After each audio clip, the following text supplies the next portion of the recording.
বাংলাদেশের মানুষ কখনো জামায়াতকে রাষ্ট্র ক্ষমতায় আনবে না বলে মন্তব্য করেছেন স্থানীয় সরকার ও সমবায় মন্ত্রী মির্জা ফখরুল ইসলাম আলমগীর। ঠাকুরগাঁওয়ে এক সংবর্ধনা অনুষ্ঠানে কথা বলেন তিনি।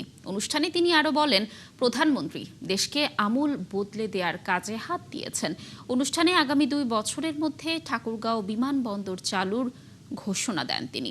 তানভীর হাসান তানুর তথ্য ছবিতে প্রতিবেদন। ঠাকুরগাঁওয়ের বিমানবন্দর চালুর উদ্যোগ সামনে রেখে বুধবার দুপুরে বিমানবন্দর এলাকা পরিদর্শন করেন মির্জা ফখরুল ইসলাম আলমগীর সহ বিএনপির সরকারের উচ্চ পর্যায়ের প্রতিনিধিরা।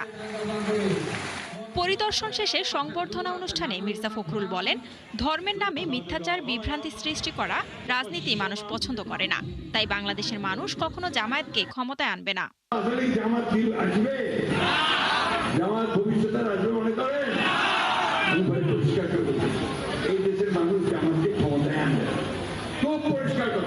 কেন এই জামাত ইসলাম 1971 সালে আমার স্বাধীনতার বিরোধিতা করেছে।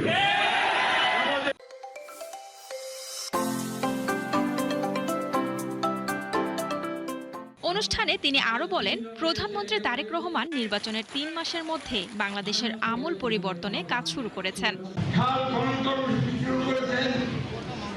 যারা খেলাধুলা করে, খেলাধুলা প্রফেশনে জড়িত চায়, তাদের সেজন্য নতুন করে কাজ শুরু করেছেন। প্রতিটি আর্থিক কর্মসূচি গ্রহণ করেছেন ছেলেমেয়েদের, বাচ্চাদের উন্নয়নের জন্য এবং কৃষি কারণের জন্য। সব দেশে একটা উন্নয়নের একটা জোয়ার হইতে শুরু করেছে। একটা না দুটো না, অসংখ্য কাজ তিনি করছেন, যেটা উদাহরণ হয়েছে।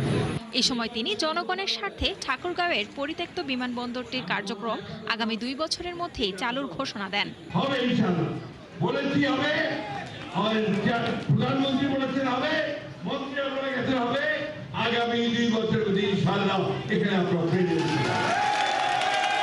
অনুষ্ঠানে বেসামরিক বিমান পরিবহন মন্ত্রী আফরোজা খানম রিতা এবং প্রতিমন্ত্রী রশিদুজ্জামান মিল্লাত উপস্থিত ছিলেন। শান্তা ইসলাম, 71।